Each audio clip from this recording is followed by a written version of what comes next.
आज हम सुनेंगे माँ का श्राद्ध, एक भावुक कथा। वीडियो अच्छा लगे तो हमारे चैनल को लाइक, शेयर, कमेंट और सब्सक्राइब। बचपन से हम सुनते आते हैं कि माँ बाप के चरणों में स्वर्ग होता है। उनकी सेवा से बड़ा कोई धर्म नहीं और कोई बड़ा पुण्य नहीं, लेकिन न जाने क्यों बड़े होते ही हम ये सब भूल जाते हैं। इस भावुक कहानी को सुनकर शायद कुछ लोगों को वो सारी बातें याद आ जाएगी। माँ का श्राद्ध, एक भावुक कथा। दीदी याद तो है ना, कल माँ का श्राद्ध है। हमने बड़ी पूजा रखी है उनके आत्मा की शांति के लिए, इसीलिए आपको सह परिवार के साथ आना ही है। रूही अपनी नंदन कोमल को फोन पर कहती है। तभी कोमल उसकी भाभी को बोली, मैं नहीं आ सकती, आपको तो पता ही है कि उनको छुट्टी नहीं मिलेगी।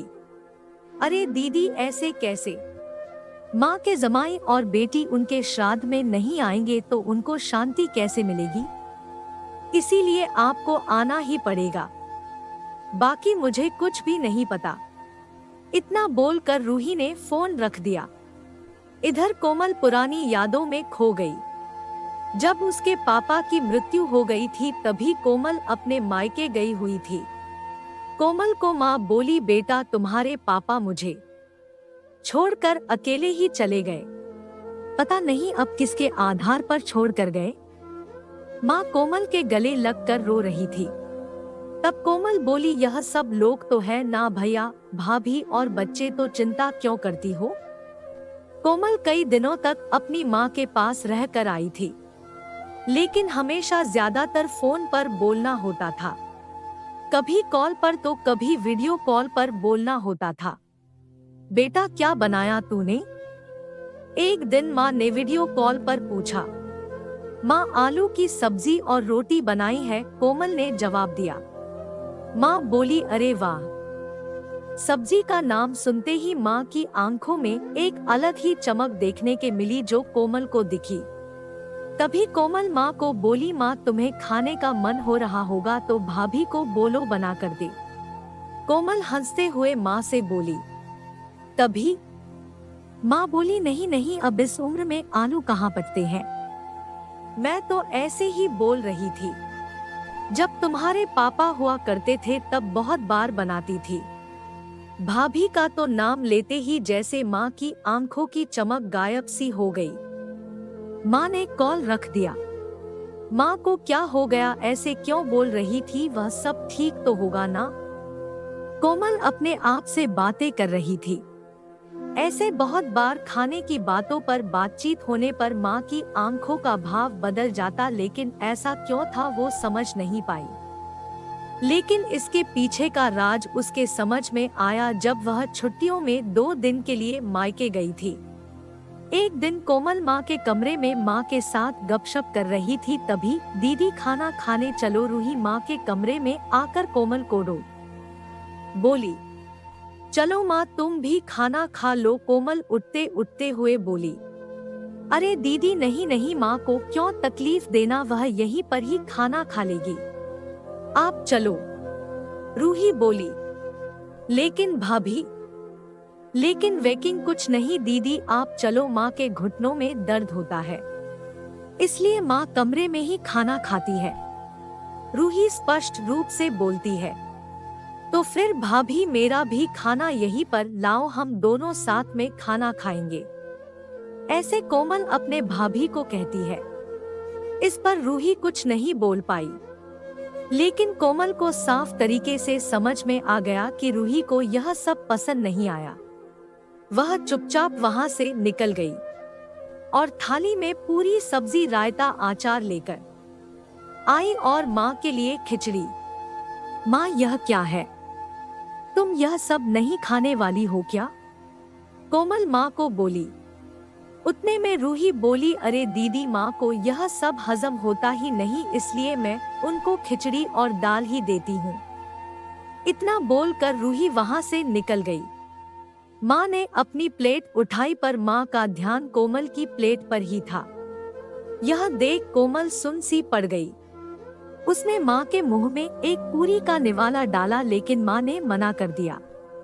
तब कोमल ने अपनी माँ की आंखों में वही भाव देखा था जो वीडियो कॉल पर देखा था। पता नहीं भाभी का डर था या लड़की के निवाले का मोह था।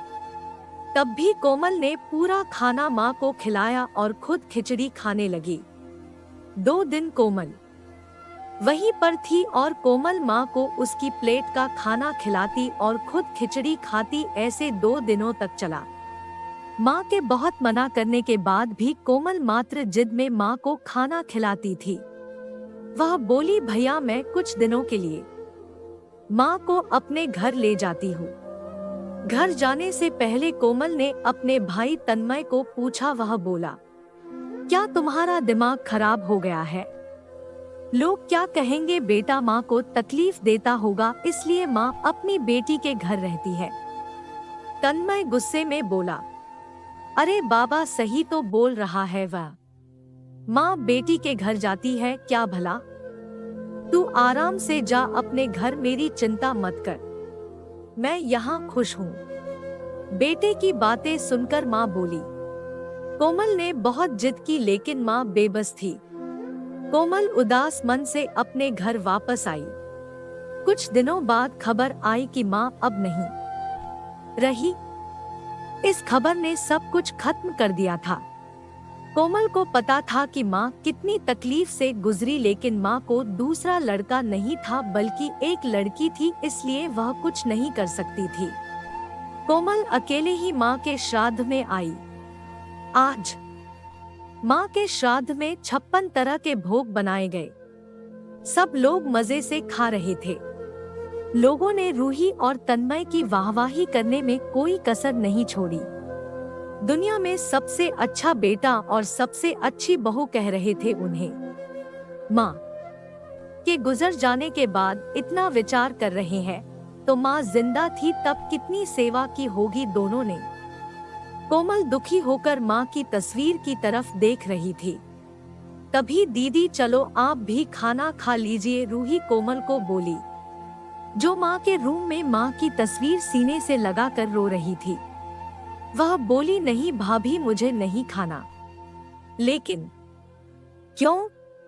आप नहीं खाना खाओगे तो माँ की आत्मा को कैसे शांति मिलेगी?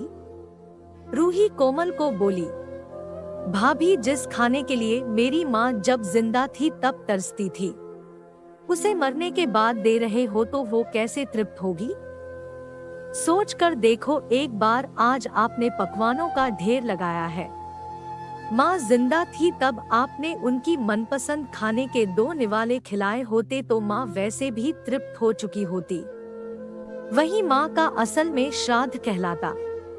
यह जो भी हो रहा है वह सिर्फ एक दिखावा है। इसकी वजह से माँ कैसे तृप्त हो पाएगी? और जो घर से मेरी माँ अतृप्त होकर चली गई, वह घर से मैं कैसे खाना खा सकती हूँ भला? कोमल चीढ़कर रूही से बोली। तभी वहाँ पर तन्मय भी आ गया। भगवान की लाठी में आवाज नहीं होती है भैया भाभी, वो जब भी किसी पर पड़ती है ना तब जख्म बहुत गहराई तक और न भरने वाली होती है।